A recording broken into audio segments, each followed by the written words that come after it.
I never thought I'd get to use the word cool and DVD player in the same sentence, but this LG DVD player that I'm going to show you today, it has to be one of the coolest ones I've seen. Certainly unique.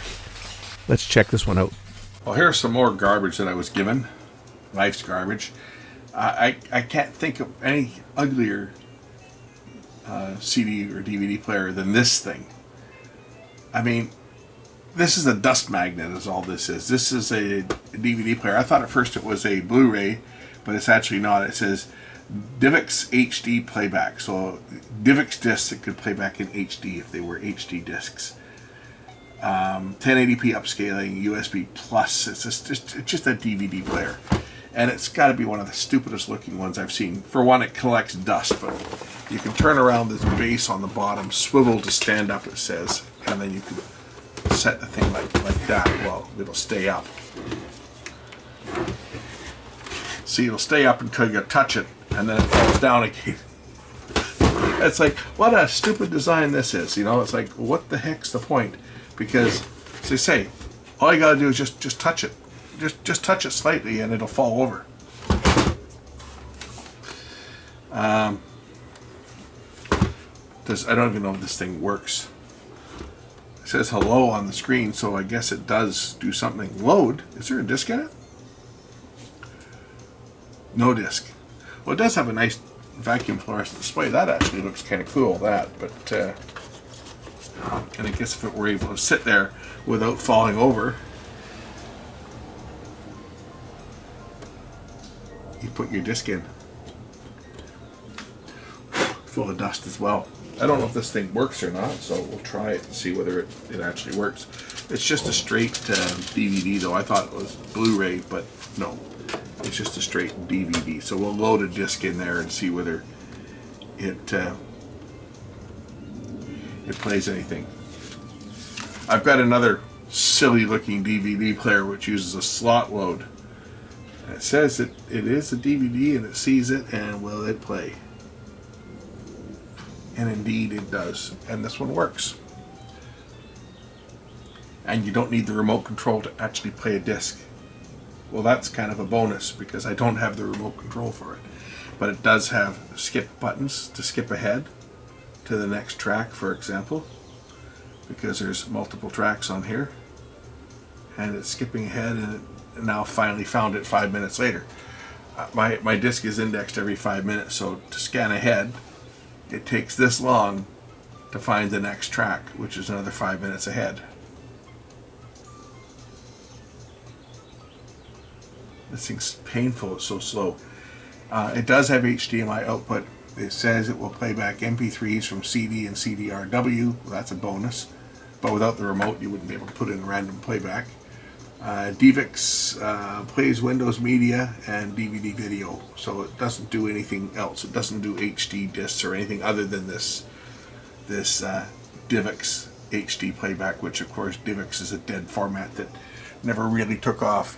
For anybody who has followed that for any length of time, you'll know that there was a failed format called DivX that you would rent. Basically, it was another way of creating more garbage that you would throw in the landfill, because you would rent a disc, and each disc had a serial number on the disc, and it would register with your player.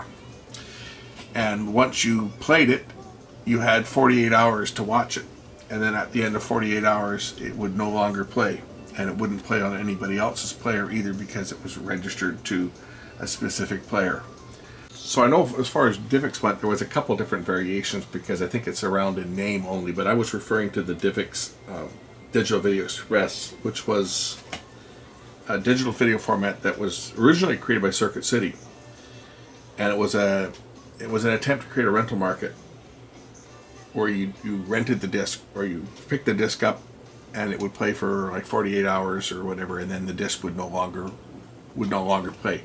It was like another unsuccessful format that flopped, where the discs themselves were sealed and they were light sensitive, and when you opened them up, or they were oxygen sensitive maybe, and you opened them up and the surface oxidated after 48 hours, it wouldn't play.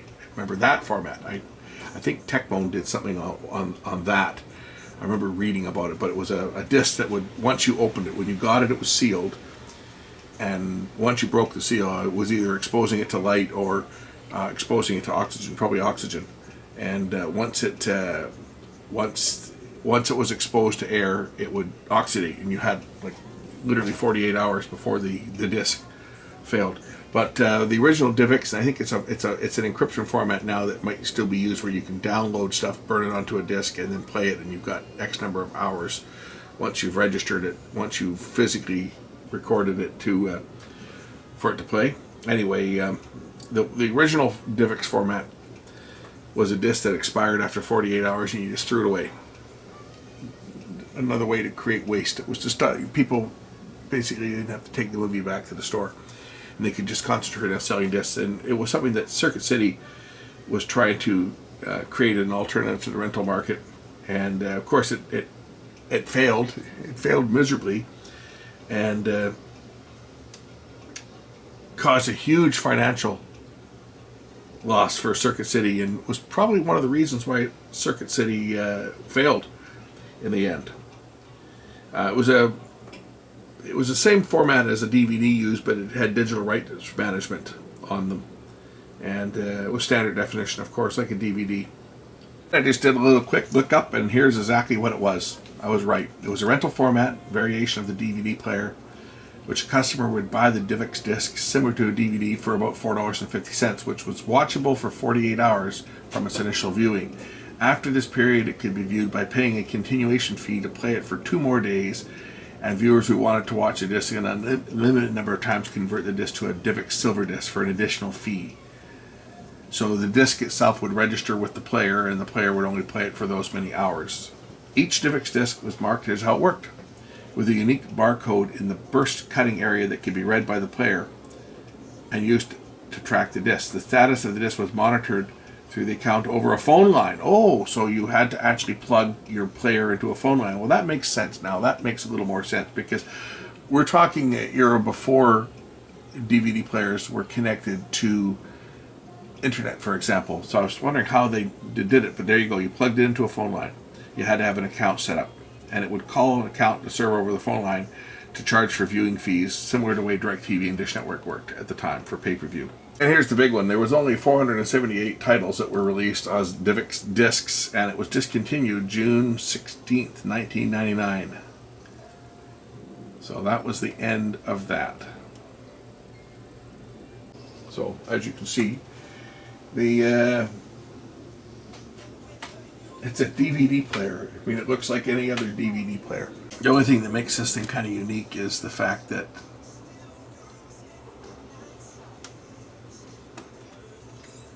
you load the disc like that.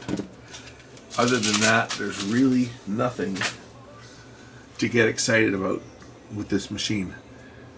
So this machine manufactured November 2008, long after the rental DivX disc disappeared. So this is a different type of DivX, but again, something that I never even paid any attention to.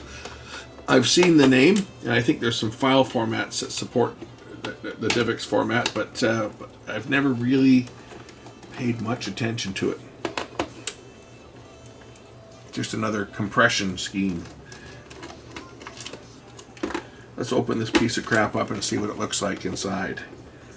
And then we'll leave it at that, because this one's working, so there's nothing really for me to fix on this. I was just kind of checking it out. Oh, you can hang it up on the wall. Look at that. Hey, that's an idea. Maybe I'll hang this up on the wall and use it as a source for video. That's an idea. Nothing there.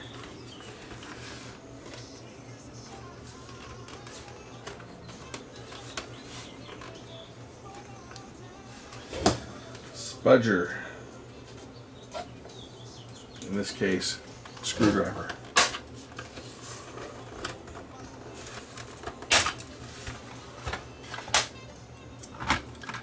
Oh, there it is. Interesting. Okay, well, there's the guts to this one. I can unplug this little cable here with the buttons on it. There's the inside to the unit. A little power supply over here. Nice little display board over here, alphanumeric display board, USB port. The way they just snap that off. At least it doesn't use surface mounted caps, it uses regular caps, so something like this should be around for a while. There's a little traverse, and probably make this thing play with the top open. What opens and closes is, oh, there's a rack here that opens and closes it. So this, when you open it, this slides open like that. That's what opens the drawer, and that again closes it. So in other words, this thing would probably work if I were to plug the key switches in. I could probably make this thing work without putting the top cover on, because this just opens and closes. Right, there's a gear in here that opens and closes it up. So if I were to take this off to expose the switches, I should make this thing spin while it's apart.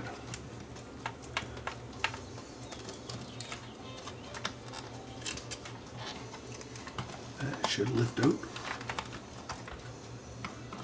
just like that. And here's the...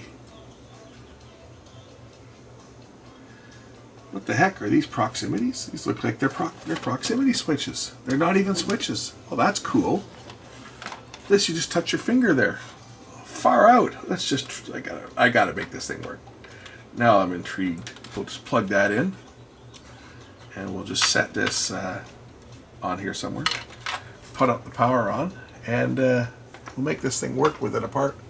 Got a remote sensor on the front here and on the top, so that depending on whether it's lying flat or standing up, the remote will work. This is the proximity board, so this should, where's the power button on this one? Which one was power? Power's over here. Alright, should turn the machine on, which it does. And which was eject? Eject was the...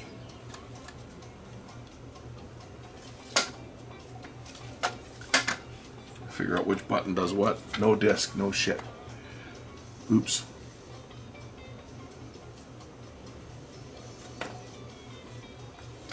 What button was what?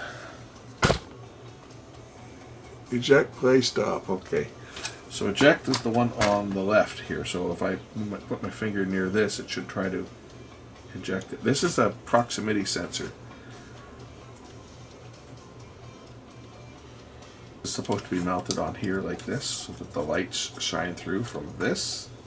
This normally would sit on here. I think it sits this way, or was it the other way? Might have this plugged in the wrong way. It might go this way. In fact, I think it does go this way because the contacts on here face this way, so that's why that's not working. So let's just plug this in and turn it back on.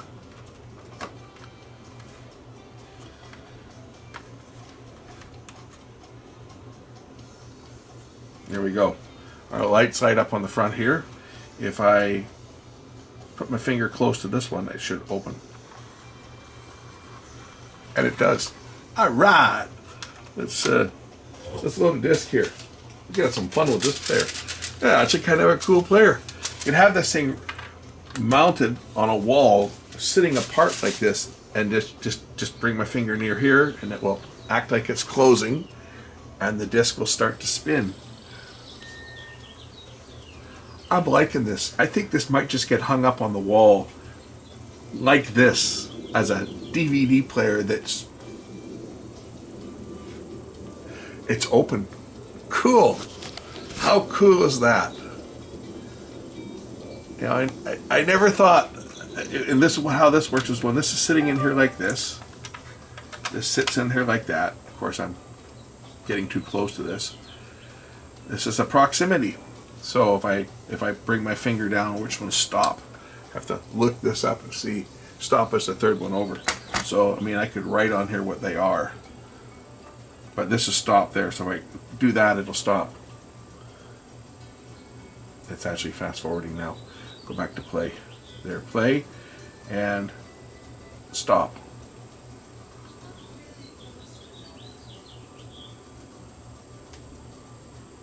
It's interesting, when it stopped, it's still spinning, and the laser is still lit up.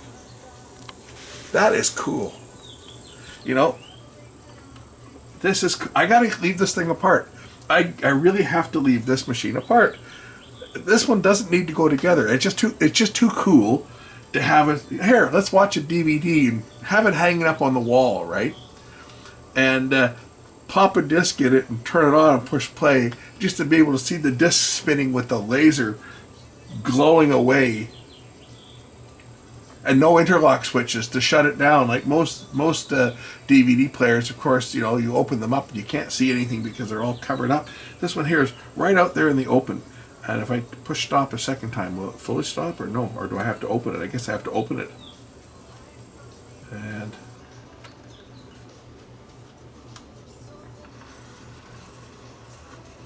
now it thinks it's open.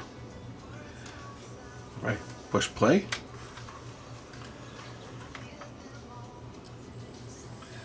Laser starts out in the middle. The table of contents reads the table of contents. And then if I push play again to start it playing. Oh, very cool. Very cool.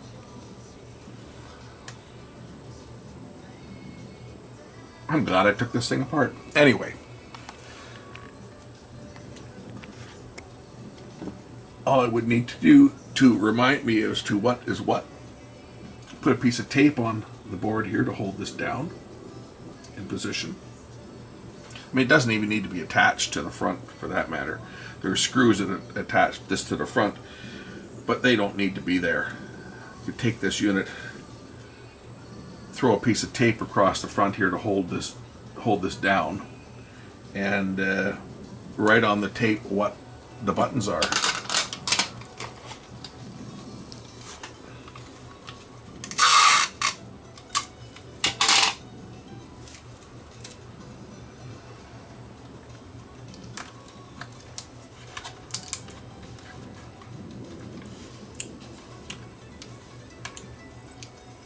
Fast forward works. You'll see the laser will move.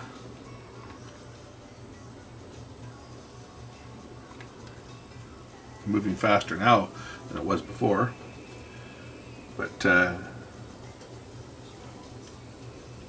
throw some tape across here. I'm going to get a wider strip to hold this whole thing down.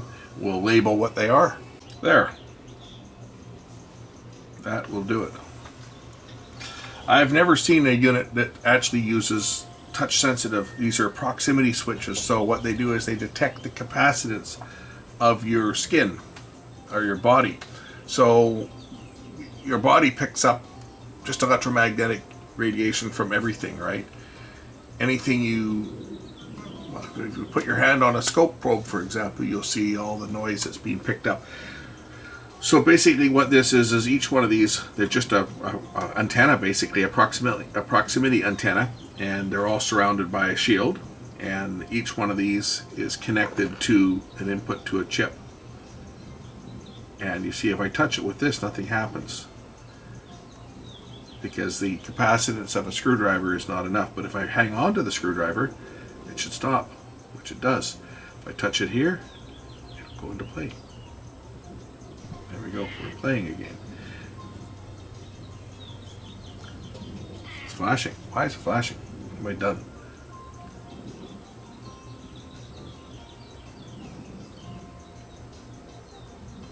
Different modes, I guess. If I just bring over to here, open.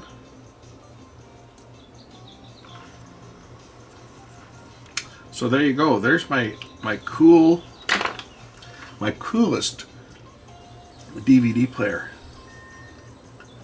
I think this would look great hanging on the wall so the dust doesn't fall into it. It can stand up just like that. For that matter, it can stand up just without even mounting it on the back. It's still got this silly stand. It can stand up just like that. There you go. There's a DVD player. But I think hanging on a wall would make this the ultimate, just because you can see everything, and of course you can see the laser when it's running. And of course, if I open the disc, since the drive isn't that smart, if I close it, the laser will come on looking for a disc for a few seconds and then go off. And it's actually quite bright, as you'll see if I put the camera in here.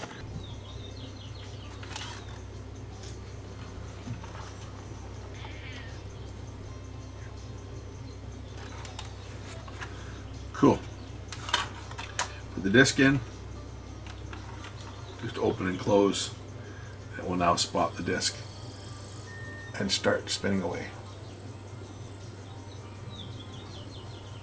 There you go. Alright, so that's about all I can show you on this one. I think it's kind of cool. I believe this one's going to stay apart. It just looks, it's just too cool to put together, if you know what I mean. For us geeks that like to see electronics, the ultimate way to show off a DVD player is to show one functional with all the circuitry exposed. Thanks for watching.